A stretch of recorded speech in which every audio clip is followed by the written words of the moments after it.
अज़हा की रात।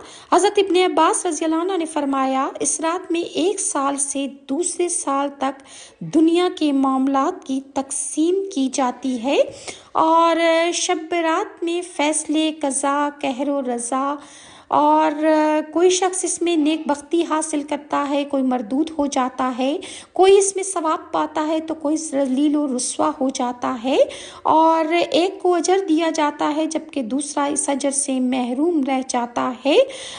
बहुत से लोग होते हैं कि वो उनके लिए कफ़न धोया जा रहा होता है और वो बाज़ारों में मशगूल होते हैं। कितनी कब्रें खोदी जा रही होती हैं, लेकिन कब्र में दफन होने वाला अपनी बेखबरी के बायस खुशी और गुरूर में डूबा हुआ होता है। कितने ही चेहरे खिलखिला रहे होते हैं, हालांकि वो हलाकत के करीब होते हैं। कितने मकानों की तामीर मुकम्मल हो गई है, लेकिन